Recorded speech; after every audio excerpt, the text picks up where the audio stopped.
We know the Browns need to upgrade the offense. John Breech, CBS Sports HQ, his thoughts on the free agent offensive lineman. I think this one is self-explanatory. You don't want your quarterback getting sacked on every play. Your offense doesn't work if your quarterback's getting hit. So if there are good offensive linemen available, you have to go out and try and sign them. We're looking at a list. There are some solid guys available, starting with Packers left tackle Rasheed Walker. So any team that's in the market for offensive linemen, this is a signing you absolutely want to make because you want to improve your offensive linemen whenever possible and wherever possible. And we've talked quite a bit about it. You saw the names there. Linderbaum's intriguing. Todd Monken has George Warhop, the offensive coordinator. They both know him well. Center, you could argue, that's a guy that calls all of the passing things up front.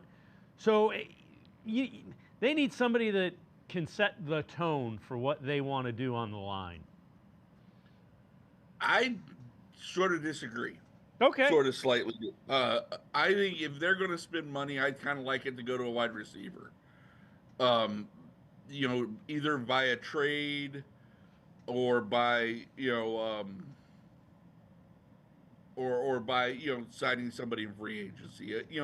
Somebody who's established, but also isn't like near the end of his career. So, you got to kind of thread that needle.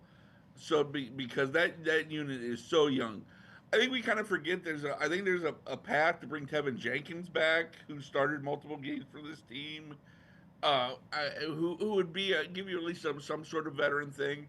We do think Joel Bitonio is going to probably retire, but we don't know that for sure. We'll see. But if I had to guess, it'd still be wide receiver over offensive line.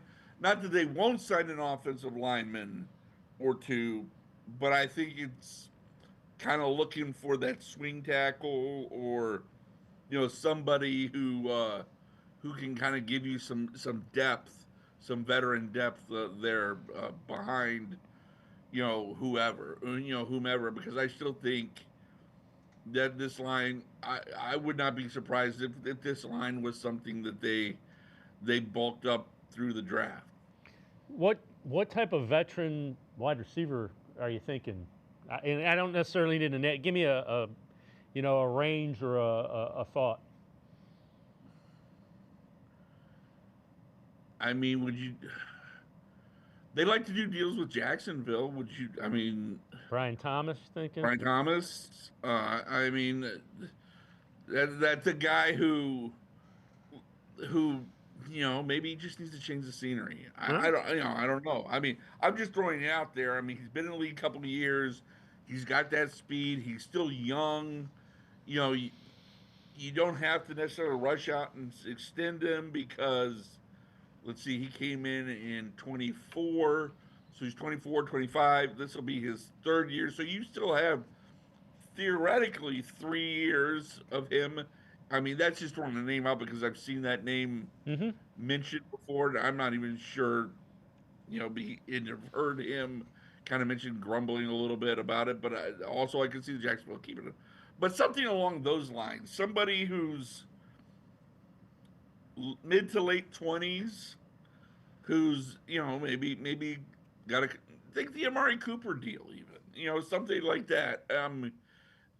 But you need somebody in there who can truly give you veteran leadership. So maybe if Brian Thomas doesn't work because he fits the mold of everybody else in that room in terms of age-wise, but, just somebody who can sort of be the leader in that group and be the, the bell, be the guy who, helps these guys all, settle in, get a little more established. Yeah, I can't argue with that. I think you need that in the wide receiver room. I think you need that in the offensive line room as well. So we'll see. They got a lot of work to do.